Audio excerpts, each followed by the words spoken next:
Hey everyone, and welcome to another weekly art video. I hope you're having an amazing day wherever you are in the world, and thanks so much for joining me on this one. Today's video is a continuation or part 2 of the video that I shared last week on the top 10 beginner watercolor mistakes to avoid. In the first part, I shared mistakes 1 through 5. And in this one, I'm going to be sharing mistakes 6 through 10. If you haven't checked out the first video, I would highly recommend doing so before jumping into this one. These two videos are meant to be thorough. I share lots of must-know information, tips, and also exercises for you to work on that will help you move forward faster. Before jumping into mistake number 6, I do want to remind you something that I shared as a disclaimer in the first video. If you're doing any of these things that I am referring to as mistakes and you're liking your results, then by all means, keep doing them. There are no rules when painting. There is no one specific way of using any drawing or painting medium. You can really do whatever you wish as you're creating art. These are all things that I have learned as I have continued progressing in my journey with watercolor that I have found help me arrive at much better results that I love. And I really wanted to share them with you because I thought that they could be helpful for you as well. So without much further ado, let's go ahead and jump straight into mistake number 6.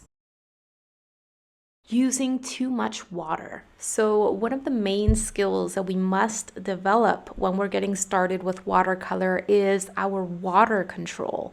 As I was mentioning in the previous video, when we are creating a watercolor painting, we're constantly shifting the paint to water ratios in our color mixtures to alter their consistencies depending on what it is that we're doing in that given point in time in the painting process. This means that the consistency of our color mixtures on our mixing palettes are going to change, and we have to change them mindfully, intentionally, depending on the effects that we're after and depending on whether we're trying to use lighter, paler color or darker, more saturated color. Now, later on in the video, I'm going to talk more about color mixing. But it is important to know that when working with this medium, we can develop a wide range of values or tones using only one single color by simply adding more paint and thickening up your color mixture or adding more water and making your color mixture more watery. If your color mixture has more paint than water in it, it's going to be darker. And if it has more water than paint in it, it's going to be lighter. And as I was mentioning in the previous video, it is hugely important that if we're going for any level of realism in our painting, that we're able to develop a wide range of values in our work, from very, very light values to a wide range of midtones to very dark values. If we're not able to create those light values, that wide range of midtones, and those dark values in the different areas of our pieces, it is highly likely that our pieces are going to end up looking pretty flat and they're going to lack that sense of depth that we're usually going for when we're going for mid to higher levels of realism. So what this means is we need to know how to create the consistencies that we need on our palette, and we need to know how to make use of these different consistencies as we're painting. And this exercise that you're seeing me work on right now is super helpful to develop your water control. I would highly recommend working on this exercise. You can create 4 different value squares or 5 or 6. Pick a color and just go for it and try to create different values using just one same color and altering the paint to water ratios on your mixing palette.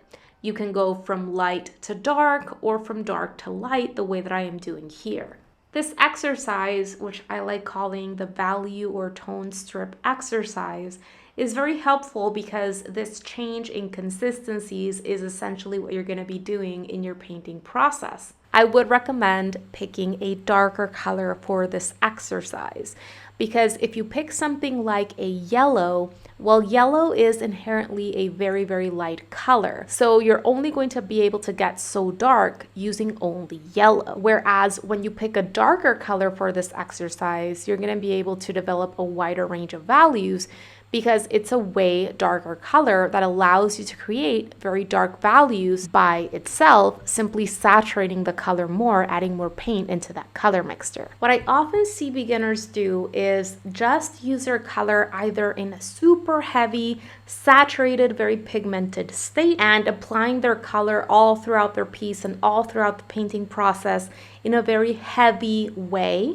almost as if they're painting with acrylics or oils, or they are just using their colors in a very, very watered down pale state. And this is a huge issue because this will only lead to flatness. If you're using your color in a very, very highly saturated state all the time, your painting will not only look flat, but it's gonna look super heavy. And if you're only using your color in a very watered down state all throughout the painting process, it's also going to lead to flatness and it's gonna lack the dimension that you're looking for. What's gonna help you avoid this is developing your water control, which I have many video tutorials in which I walk you step by step through very helpful exercises that will help you do this. I'm gonna make sure to leave links to them down below. And also going in with a strategy. So usually in the beginning of the painting process, you use more watered down color mixtures. And then you make your way incrementally towards your darker colors and values, as I was mentioning in the previous video. And this is where you bring in more and more pigment. And of course, you're going to be able to find watercolor artists who go in very saturated and very dark right off the bat. But generally speaking, this is the process that we're going through when we're working with this medium. We're making our way from light and translucent towards darker and more saturated. Ultimately, what's most important is that you're able to use the paint in different consistencies in order to develop those different values and that depth in your pieces. Try to use this wide range of consistencies as you're painting while giving thought to the different value areas or value shapes that you're trying to develop. Is this a light value that I'm trying to create? Is this a mid-tone? Or is this a very deep, dark shadow area that I'm trying to create? You might have heard of these 4 different consistencies that we can use when painting with watercolor before. The most watered down consistency that we use when painting with watercolor can be referred to as the tea-like consistency.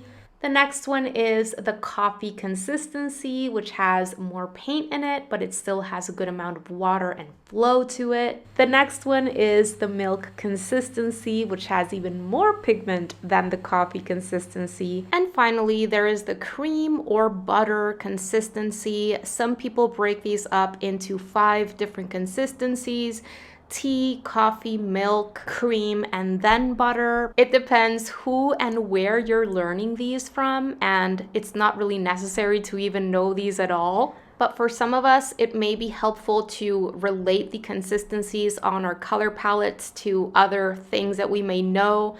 So it might be helpful for you. Personally, I like leaving the butter consistency for the very, very last part of the painting process. And the work that I do with this consistency is very, very minimal. I only apply paint with this consistency in the very darkest value areas that I'm trying to push even more. If you go in with the butter consistency and you don't bring in enough water, it's very likely that this is going to lead to lots of dry brushing and very stark looking effects.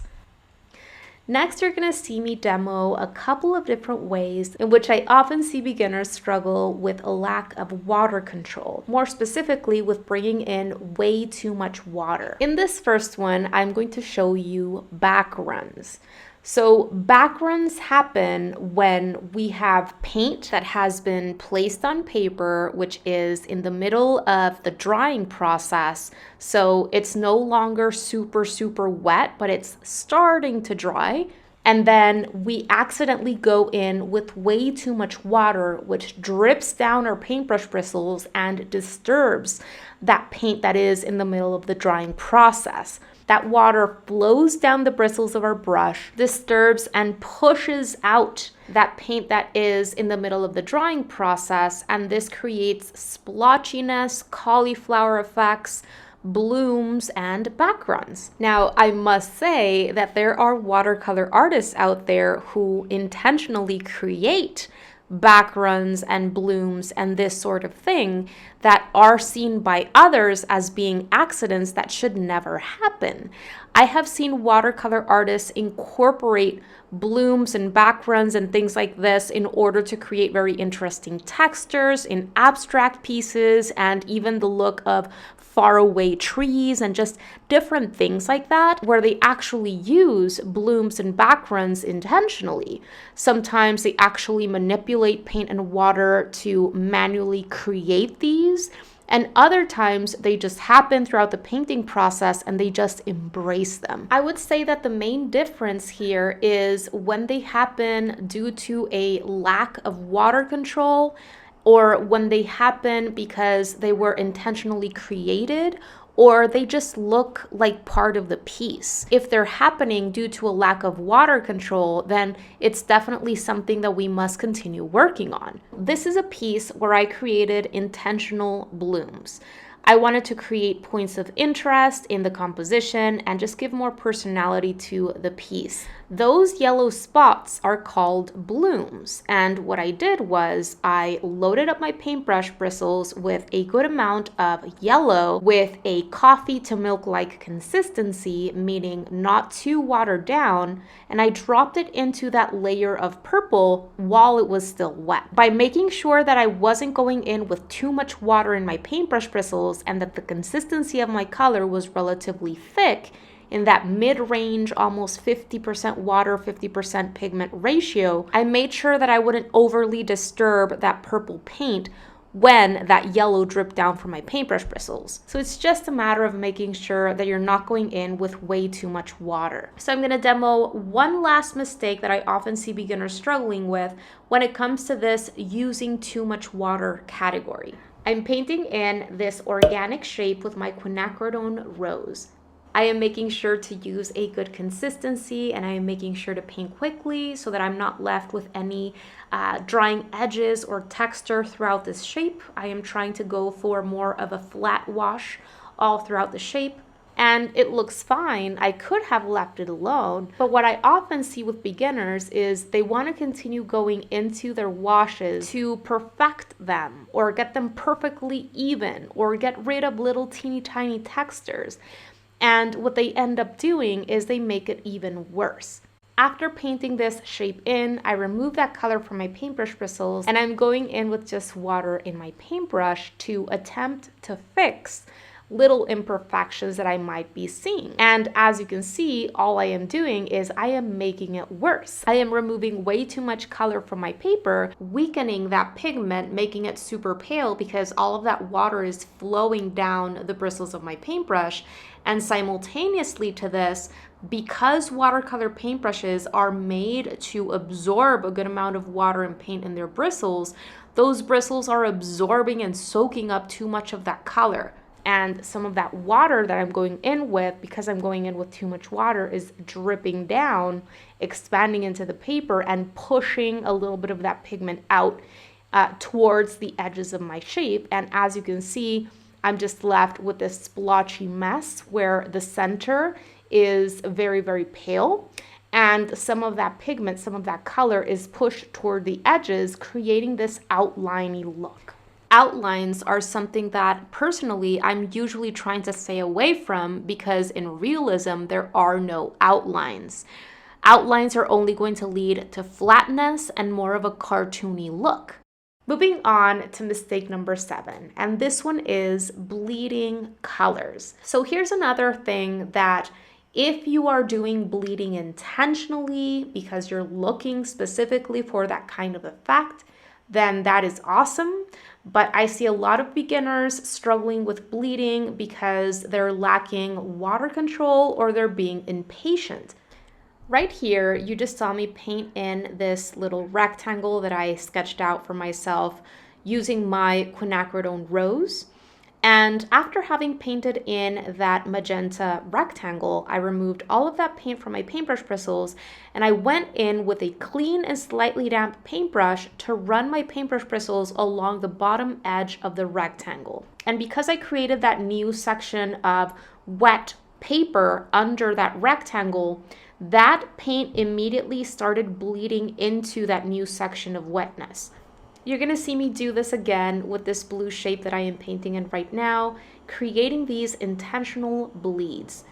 I just finished painting in this blue shape. I removed that paint from my paintbrush bristles, and I am going in with a clean and slightly damp brush to just run my paintbrush bristles along this bottom edge, creating this new section of wetness with just water. And you can see how this blue paint that is still wet immediately expands into this new area that is now wet beneath it. Right here on the right of this shape, I painted in a little bit of my quinacridone rose along the edge of that blue shape. And you can see how, because that blue paint is still wet, those colors started intermixing. They started bleeding into each other.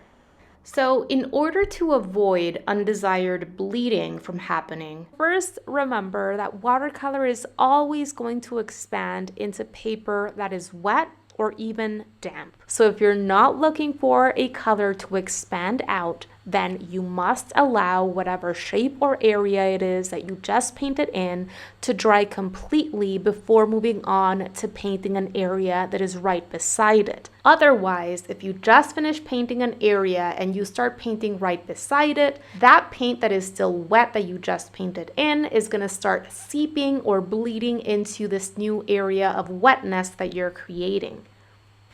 I would highly recommend allowing yourself to create some bad art, or simply allowing yourself to explore what happens when you do these different things, and you can use the backs of old paintings that you don't like very much, or cheaper watercolor sketchbooks like what I am doing right now on screen, or just scrap pieces of watercolor paper, and really just explore for the sake of exploring and seeing what happens with this medium when you do different things. Because this is how you open up your horizons with different effects that you can then intentionally make use of when you're working on a new watercolor piece, and you're better able to foresee what might happen if you take certain actions throughout the painting process in order to avoid certain accidents, and also in order to intentionally create certain effects. Moving on to mistake number 8, and this one is overworking your paper. This one is related to a previous mistake that I shared in the first video, which was not allowing your layers to dry completely in between your glazes or your applications of color. But overworking your paper can happen in a variety of different ways. And it usually happens because we are usually impatient as beginners, and we forget that we're painting on paper, which paper is a substrate that is inherently pretty fragile. If you were to compare it to painting on, say, a stretched canvas or a canvas board or wood. And paper is even more fragile when it's wet, which is something that we need to remember when we're painting with watercolor, because oftentimes we need to allow that paper to dry and allow it to regain its strength before going in and attempting to add more detail, or attempting to add another glaze on top, or even when we're trying to go in and do softening of edges with gentle scrubbing and lifting. Oftentimes, when we make mistakes with this medium, it is best to just do some quick lifting with our absorbent towel while that paint is still wet, and then allow that section to dry completely before attempting to go back in and perhaps add another wash to make that mistake less noticeable, or do any scrubbing or lifting that we might need to do in order to fix that mistake a little bit. Something that happened to me and that I see a lot of beginners struggling with is we make a small mistake and we immediately want to go in and correct and add paint and scrub and lift and add more paint. But 99.9% of the time, this is only going to make that mistake worse. By doing quick lifting and staying patient and allowing that to dry, and then thinking critically of how we can go in to make that mistake less noticeable later, we'll likely be able to fix the mistake a lot better. In the meantime, you can work on another area of your piece or work on another piece altogether. So what I am doing right now on screen is something that personally I did a lot as a beginner. I just went in and I continued adding and adding and adding layers of paint until I started damaging my paper and until I arrived at muddy colors. Muddy colors can very easily happen when we start over blending. We start creating browns or grayish colors, and our colors lose their luminosity and their vibrancy, which is usually what we're after when we're painting with watercolor. This is not to say that using desaturated or muted colors or even grays or browns is wrong, not at all.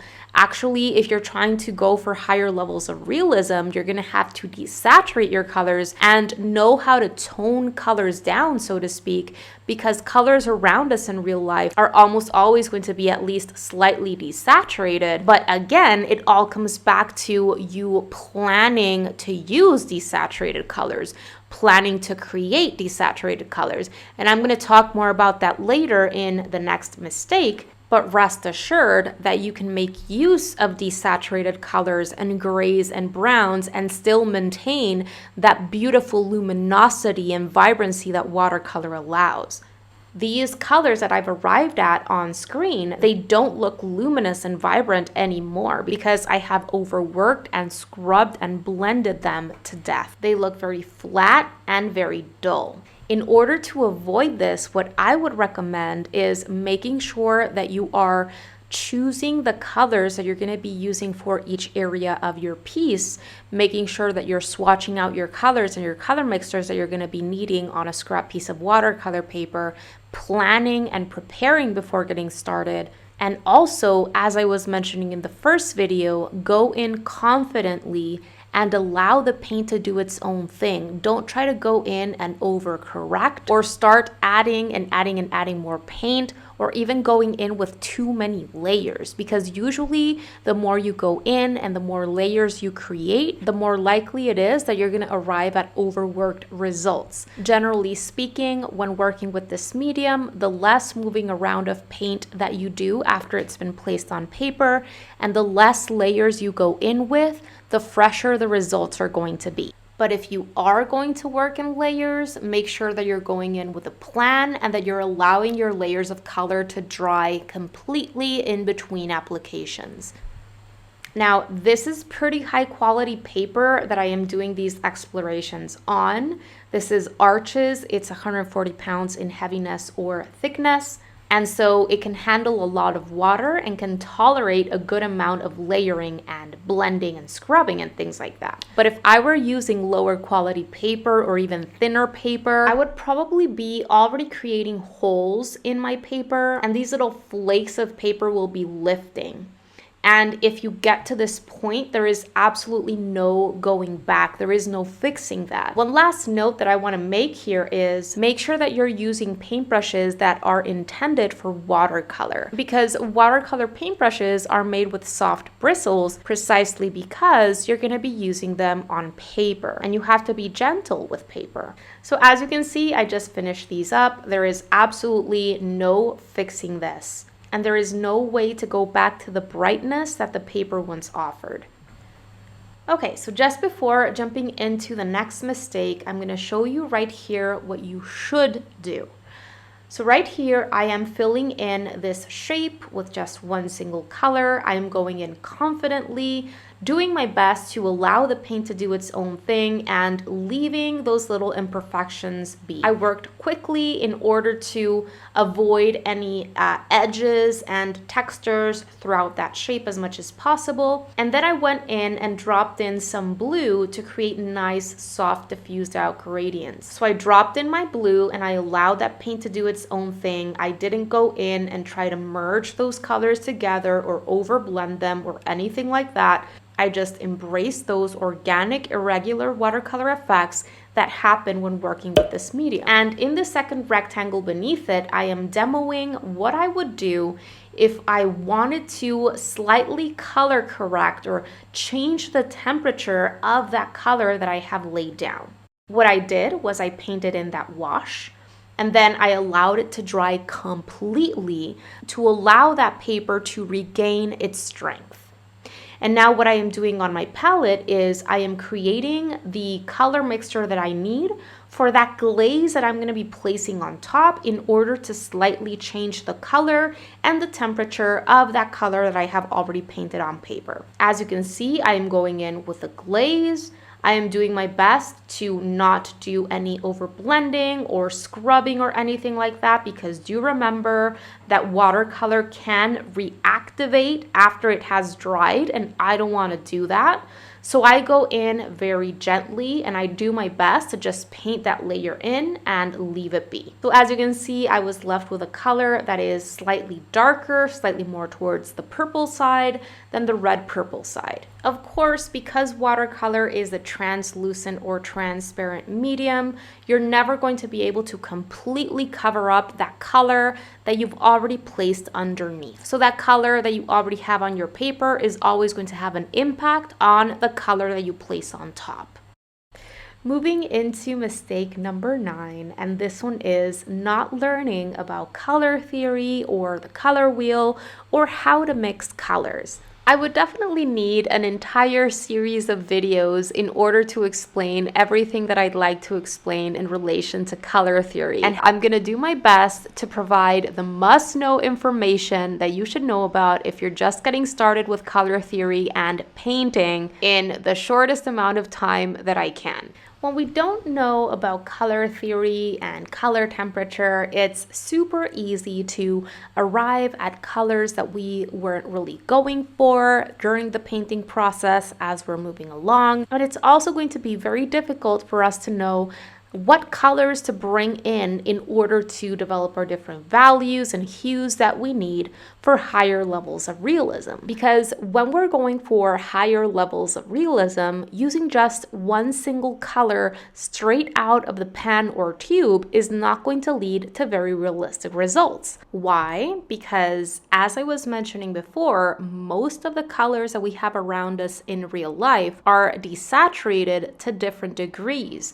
Plus, in real life, we don't see flat colors around us, and the colors that we see are affected by the light situation in the environment that the object or subject is in, the colors of the objects or subjects around them, and also the surface qualities of the material. All of these things and more have an impact on the colors that we see. So if you've ever tried to create a painting and have been using your colors just as they are straight out of the pen or tube, and you're confused as to why your painting doesn't look very realistic, why it looks too cartoony or unnatural, well, this is why. We need to learn how to mix colors. So by this point in your art journey, you're probably already familiar with the traditional 12-part color wheel that has your primary colors, your secondary colors, and your tertiary colors. The primary colors being red, yellow, and blue, the secondary colors being green, orange, and purple, and the ones in between the primaries and the secondaries are your tertiary colors. Tertiary colors include blue-green, yellow-orange, red-orange, blue-purple. All of those colors with a hyphen are your tertiary colors. You can think of your secondary colors as being babies of two primaries. So the baby sits in between its two parents, which are the primary colors. And you can see the tertiary colors as being the baby of a primary and a secondary color. And it's gonna sit right in between its parents in the color wheel. You're probably also aware that the primary colors, blue, red, and yellow, are seen by lots of people as the most important colors of all, because with them you're able to create pretty much any color that you wish. However, over time, artists have discovered that with red, yellow, and blue, at least the basic primaries, you're not able to create some very vibrant colors that us artists might want to create. And this is why in recent years, a lot of artists have started acknowledging the CMY color wheel as the quote unquote correct color wheel and what they actually use, because it allows for more vibrant color mixtures.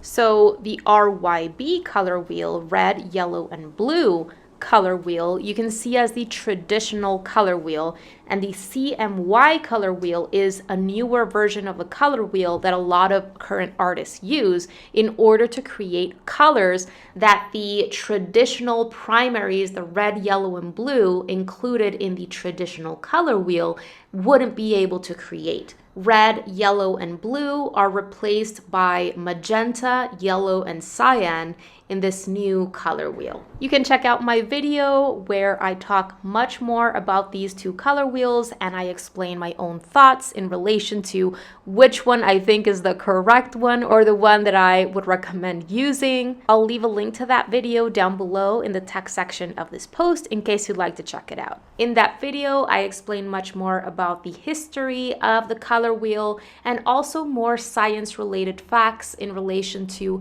how and why we see color. But anyway, let's get back to our 12-part color wheel and the image that I am sharing with you on screen.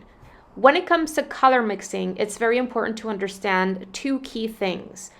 Number one, complementary colors, meaning colors that are opposites in the color wheel, are always going to mute each other out. They're going to desaturate each other, and if you mix enough of them in one same color mixture, somewhere around 50-50, you're likely going to create grayish or brownish colors. So what this means is, as artists, when we're creating our color mixtures, if we're going for more natural looking colors, we can simply add in a little bit of the color's complementary color, and that will help tone it down or mute it so that it looks more natural.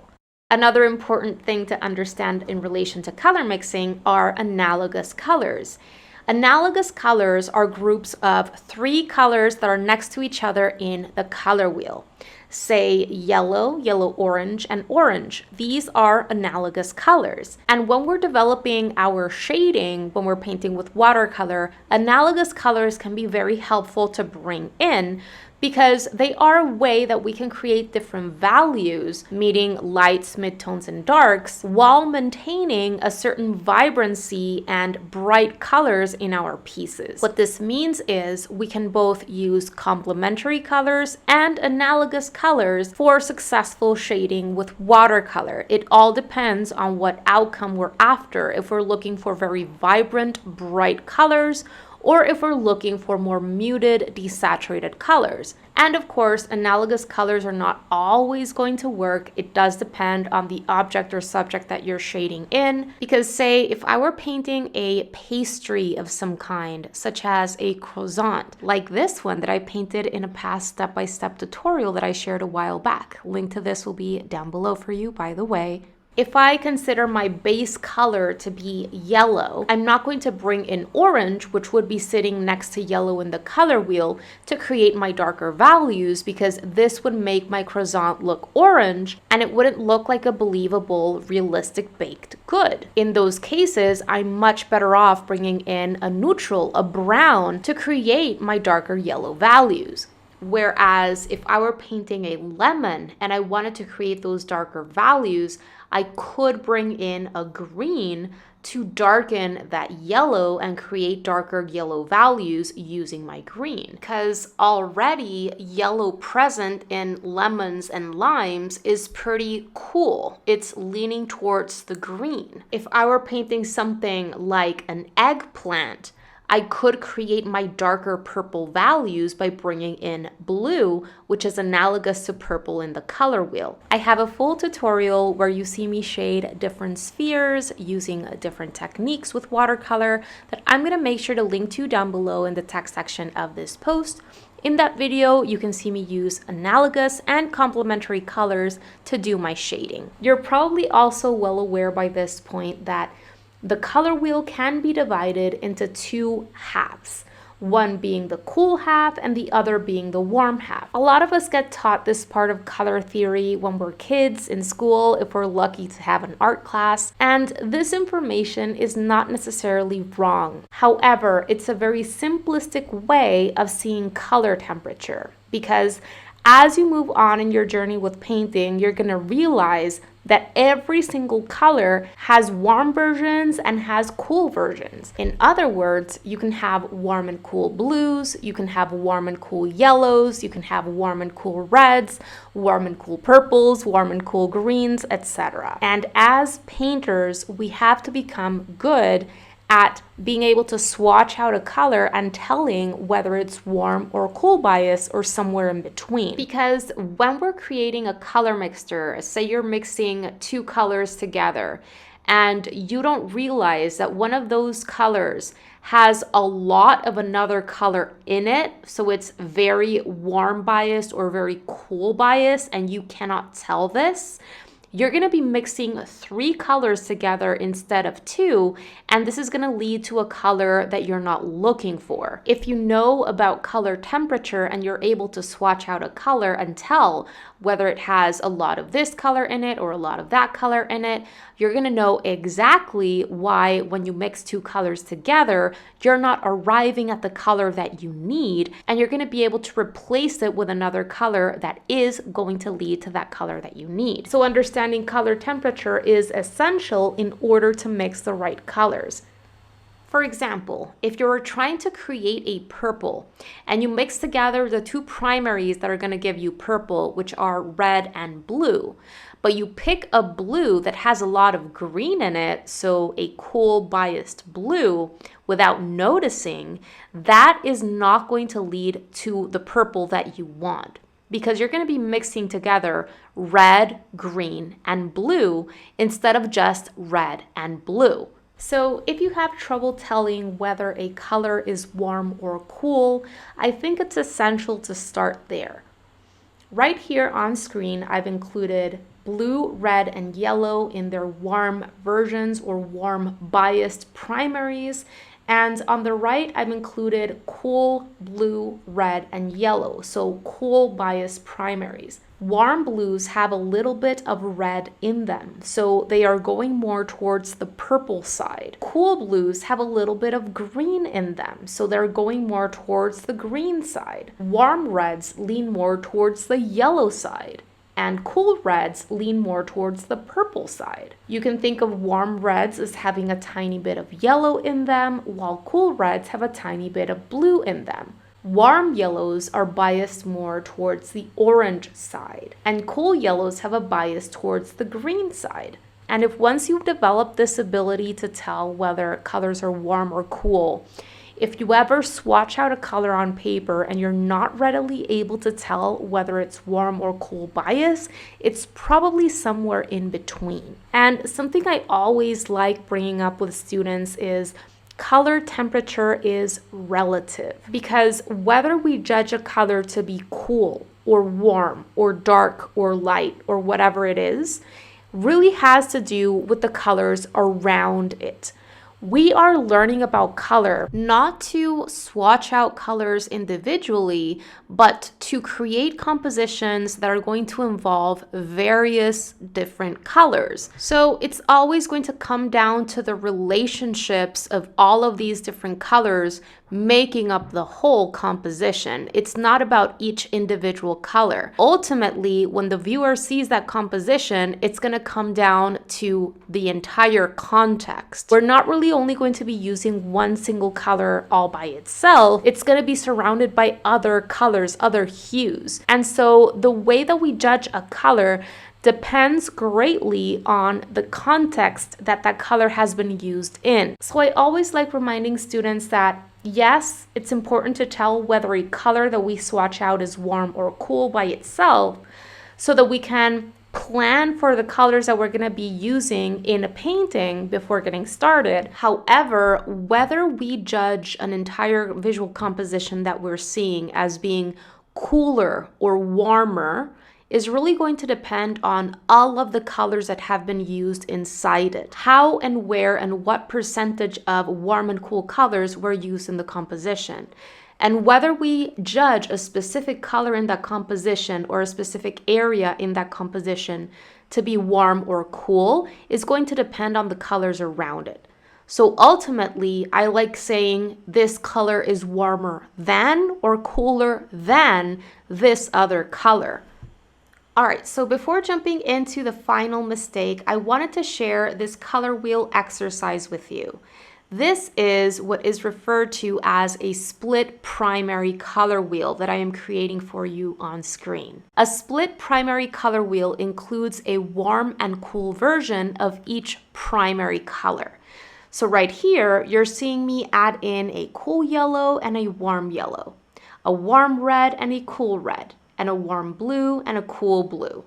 And in between these, I am going to be creating 3 primaries, a green, an orange, and a purple. And you're gonna notice how I have little arrows included in this split primary color wheel where I show you how to create the brightest versions of your secondaries. So whenever it is that you're looking for bright and vibrant secondary colors, these are the kinds of colors that you should be mixing together. In order to create a bright, vibrant orange, make sure that you're mixing together a warm yellow plus a warm red.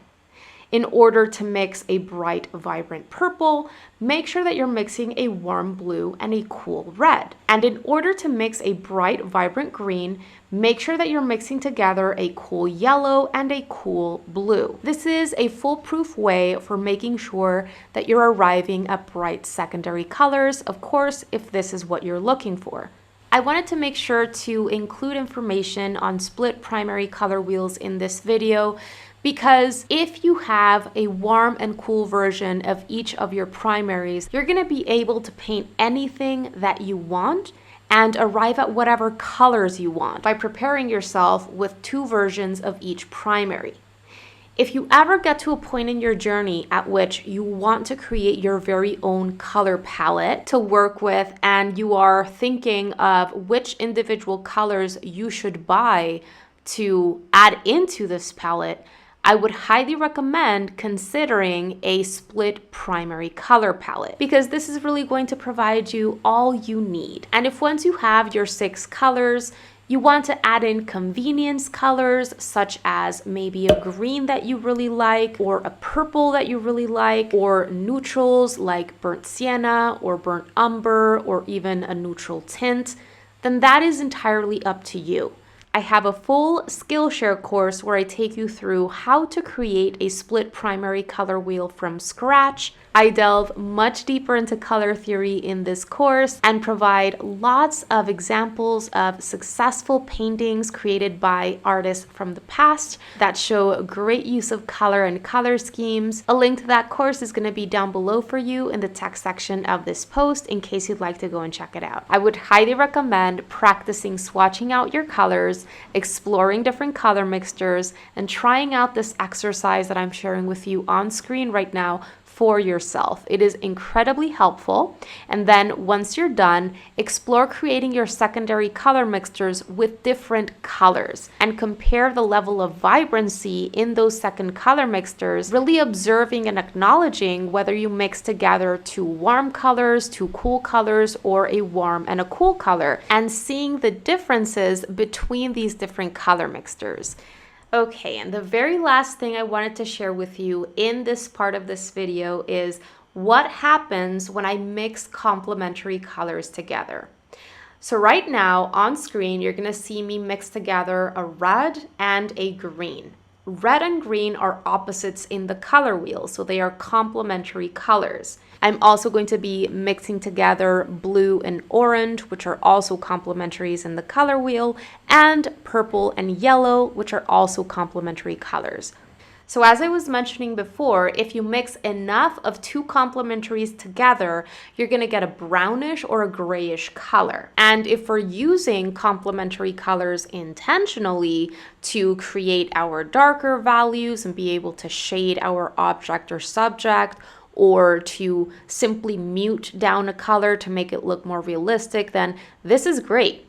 But the problem is when we start creating muddy colors by accident, because we're accidentally starting to mix colors together, we're losing control of our color mixtures on our palette, and our color mixtures are starting to seep into each other. not rinsing out our paintbrush bristles effectively in between colors, or we're using water that is pretty dirty or murky. If we're not in control of these things as we're painting, it's very easy to start creating muddy colors if we do any or all of these things, and these things start happening without us knowing. And I did want to make sure to add in a note here that if you are using colors that have opaque qualities to them, which if you're using quality paints or professional paints, then this information should come in the packaging, whether the color is transparent or opaque or somewhere in between. But colors that have opaque qualities to them are more easily going to lead to muddiness when you start mixing them together. So this is just something to have in mind. If you're really trying to stay away from muddiness and opaqueness, I would highly recommend going for colors that are fully transparent. And if you can't find this information in the packaging anywhere, you could go into the brand's website, and it's very likely that you'll be able to find this information and the different characteristics of each of their colors on their website.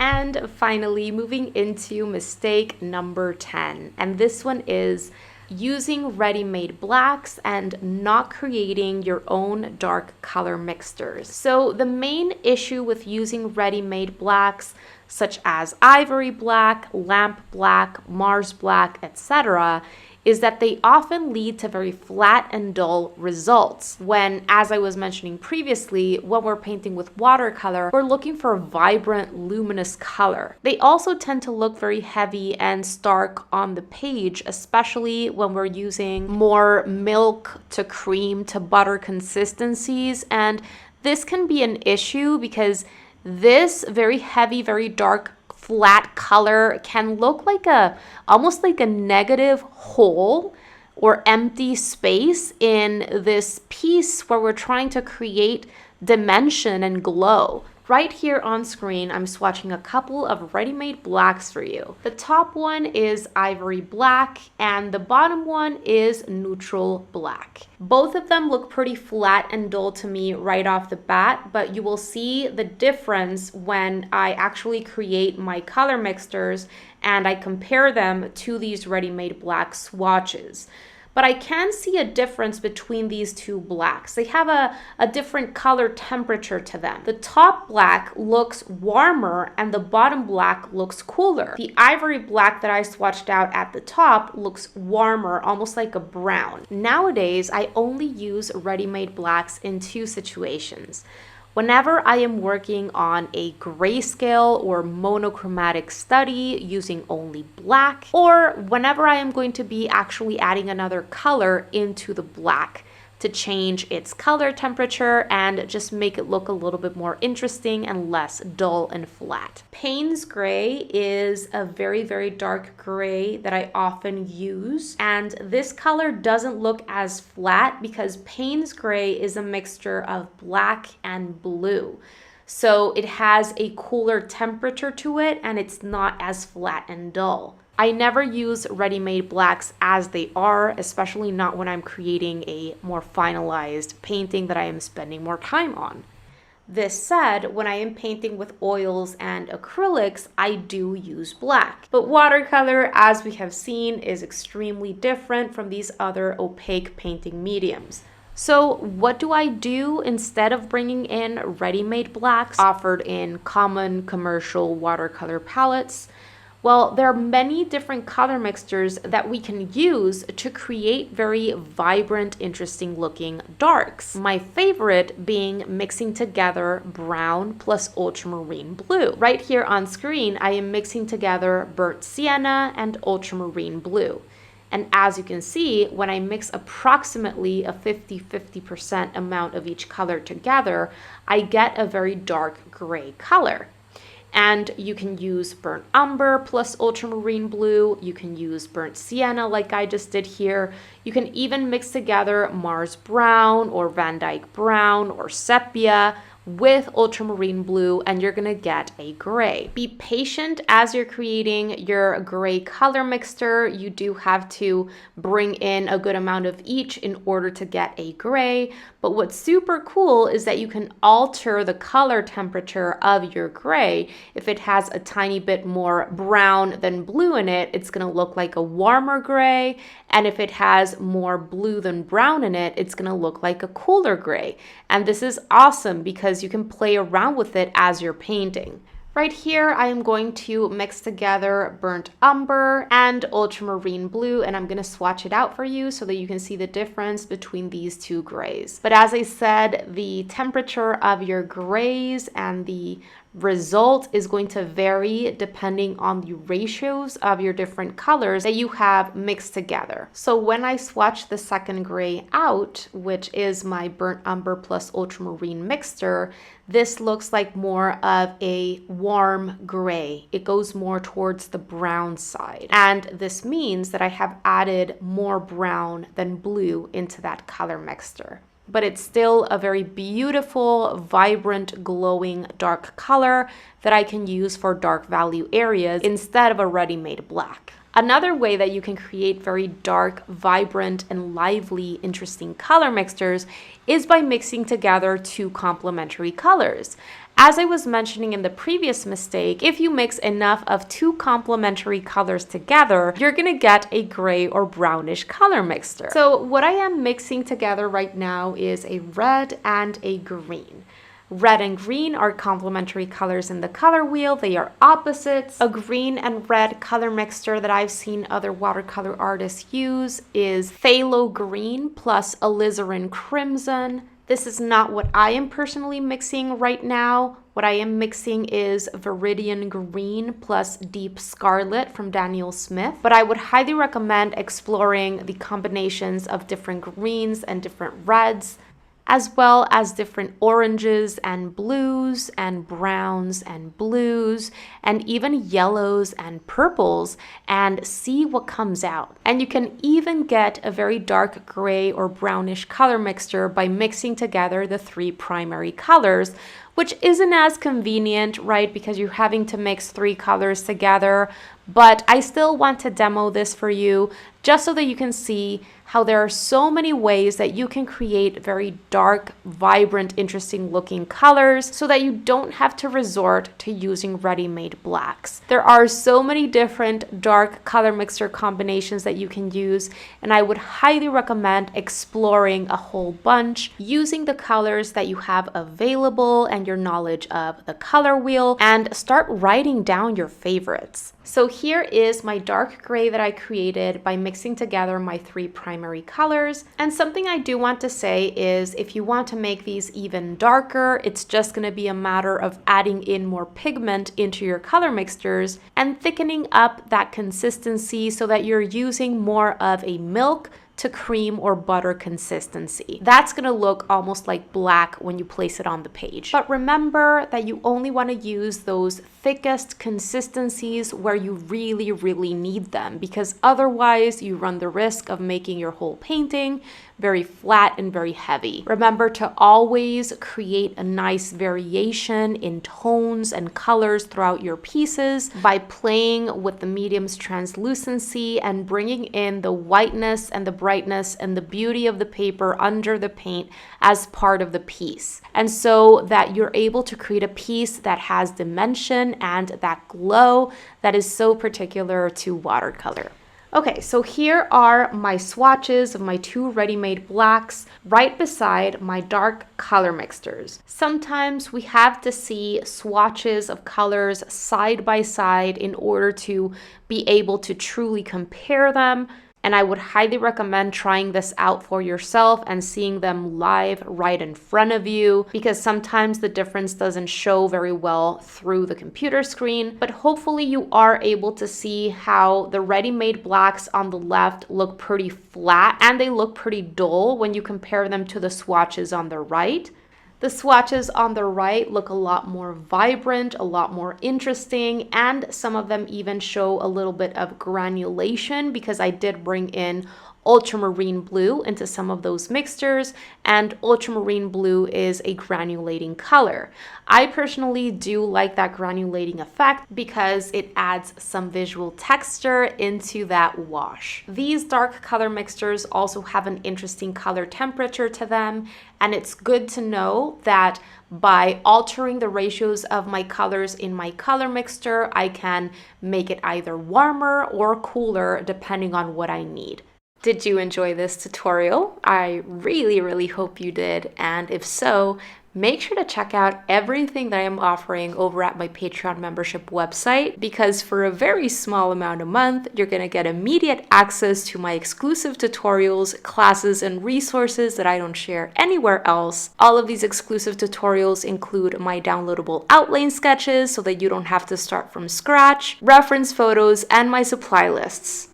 There's already a library of over 75 sketching and watercolor painting tutorials that are real-time, meaning they are not sped up or edited, they are fully narrated, and I take you through my entire process, making sure to explain everything as clearly as possible, step by step. 2 new exclusive full-length tutorials are added into this exclusive library every single month. For those of you who are interested in really taking your artwork to the next level and want to know all of the inside secrets that I learned about in art school and courses that I've invested in myself, there's also a full library on classes on art fundamentals in which all of the bases are covered. That library has now over 35 classes and workshops. All have assignments at the end that help you actually put your knowledge to the test. And there's a brand new class or workshop added at the beginning of every single month. As if all of this weren't enough, you also get a weekly sketchbook prompt sent to your inbox to help you stay consistent with your art practice. There's a live training, workshop, or paint-along session with me every single month. Members in the $15 tier and upwards get access to thorough feedback from me on their work whenever they need it, and much more. There are different tiers that you can join that give you access to different things, which you can choose from depending on your goals and needs. So go ahead and check it out. I'm going to make sure to leave a link where you can find out more down below in the description box of this video. And I would love to get to know more about you and your work and have you join this innermost art community of mine. All right, you guys, that is gonna do it for today's video. I really hope that you enjoyed it and that you found it helpful. And if you did, pretty please make sure to give this video a thumbs up because it really helps support the work that I am doing here on YouTube and helps others get to know about my channel. Thank you so much for watching today. Don't forget to subscribe and click on that little bell so that you can be notified of when I share my new videos, which happens every single week. Have a beautiful rest of the day and see you soon. Bye guys.